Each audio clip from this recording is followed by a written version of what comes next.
দিন ই ইলাহি সম্পর্কে আলোচনা করো, অথবা দিন ই ইলাহি কি আকবরের মূর্খতার পরিচায়ক? এই বিষয়টি আলোচনা করলে আমরা দেখতে পাই মুঘল সম্রাট আকবরের ধর্মীয় চিন্তার বিবর্তনের তৃতীয় পর্যায় এটি। ইতিপূর্বে মুঘল সম্রাট আকবর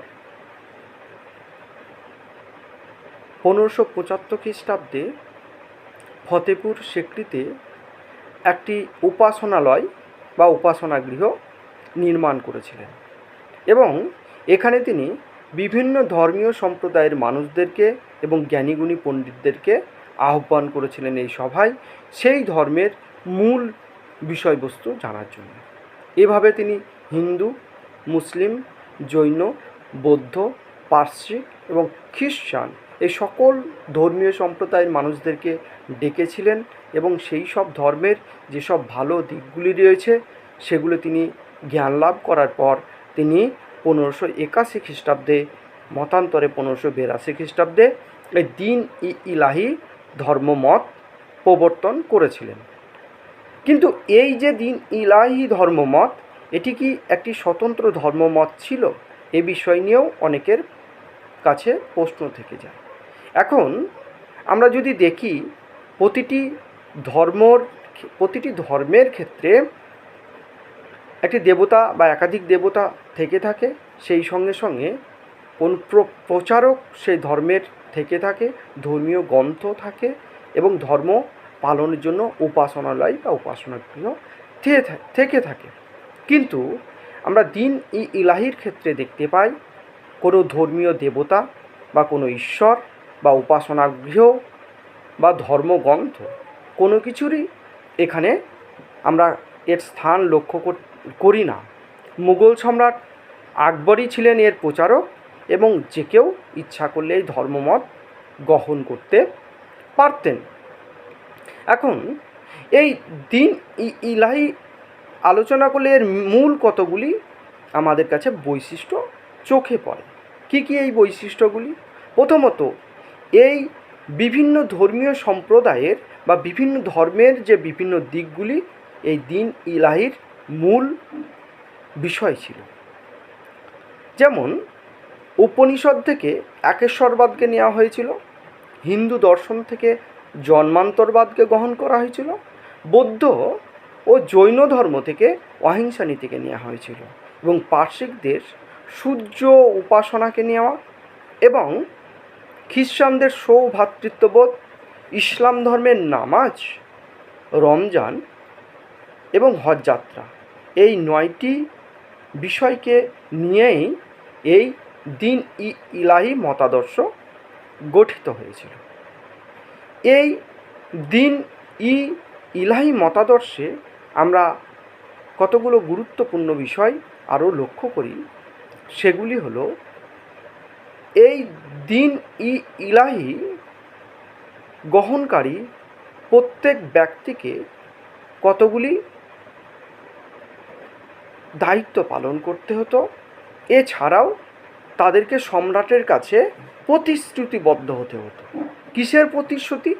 না তো তার সম্পত্তি বা মাল, তার জীবন বা জান, তার সম্মান বা দিন, তার ধর্ম বা নামুস, এই 4টি জিনিস মুঘল সম্রাট এর কাছে সমর্পণ করতে হতো। এরপরে তাকে কতগুলি দায়িত্ব পালন করতে হতো। কী কী এই দায়িত্বগুলি? যেমন বাল্যবিবাহ, বহুবিবাহ, মদ্যপান, জুয়া খেলা, শিকার প্রভৃতি কাজের বিরোধিতা করা এবং বিধবা বিবাহ সহ ধর্মাবলম্বীদের গৃহে আপ্যায়ন, ভোজন এবং দরিদ্রদের সেবা, দুস্থদের সেবা, দান প্রভৃতি কাজে উৎসাহ দেওয়া হতো। কিন্তু এই দিন ই ইলাহি ধর্মে এইসব বিষয়গুলি এতই তাত্ত্বিক ছিল যে সকল শ্রেণীর মানুষের কাছে এটি গ্রহণ করা সম্ভব হয়নি। মাত্র 18 জন বিশিষ্ট মুসলিম এবং একজন হিন্দু বীরবল এই দিন ই ইলাহি মতাদর্শ গ্রহণ করেছিলেন।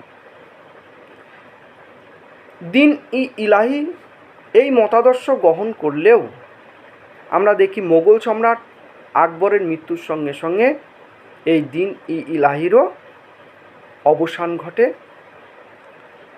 ডক্টর ত্রিপাঠী মনে করেন দিন ই ইলাহি মাধ্যমে আকবর এমন একটি আদর্শ প্রচার করতে চেয়েছিলেন যেখানে সামাজিক, রাজনৈতিক এবং ধর্মীয় পার্থক্য থাকা সত্ত্বেও সকল শ্রেণীর মানুষ বা সকল শ্রেণীর জনগণ একই প্ল্যাটফর্মে বা একই মঞ্চে উপস্থিত হতে পারে বলেই তিনি মনে করেন। তবে দিন ই ইলাহি সম্পর্কে ঐতিহাসিক স্মিথ মনে করেন এটি ছিল আকবরের সম্পূর্ণ মূর্খতার পরিচায়ক এবং এখানে গঠনমূলক তিনি কিছুই খুঁজে পাননি। তিনি মনে করেন আকবরের অত্যন্ত অহমিকা বা অহংবোধ এবং আকবরের অজ্ঞানতার বহিঃপ্রকাশ হলো এই দিন ই ইলাহি। কিন্তু আমরা যদি স্মিথের এই মতকে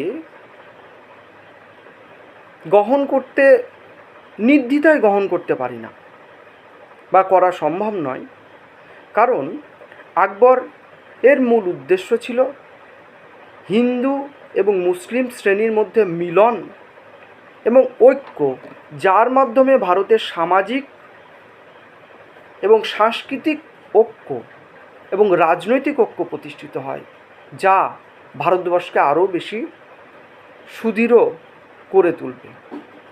তবে অনেকে একে আকবরের এই দিন ই ইলাহিকে সুল ই কুল বা বিশ্বজনীন শান্তিরূপে আখ্যায়িত করার চেষ্টা করেছেন। তা কারণ কি? কারণ হচ্ছে আকবর যখন দিন ই ইলাহি বা বিশ্বজনীন শান্তির বার্তা প্রচার করছিলেন, সেই সময় গোটা ইউরোপে রাজার ধর্মই প্রজার ধর্ম বলে বিবেচিত হতো। শুধু তাই নয়, আমরা লক্ষ্য করেছি 16 শতকের মধ্যবর্তী সময় থেকে 7 দশকের মধ্যবর্তী সময় পর্যন্ত গোটা ইউরোপে এক ধরনের বিশৃঙ্খলা চলেছিল। সেই সময় ইউরোপীয় রাজারা প্রজাদের ধর্মকে নিয়ন্ত্রণ করার চেষ্টা করছিলেন। অপরদিকে মুঘল সম্রাট সেই সময় পরিপ্রেক্ষিতে দাঁড়িয়ে ভারতবর্ষে সকল সম্প্রদায়ের মানুষকে একত্রিত করার কথা বলে বা ধর্মীয় সম্প্রীতি প্রচার করে তিনি এক উচ্চ স্থান লাভ করে আছেন বলেই মনে হয়।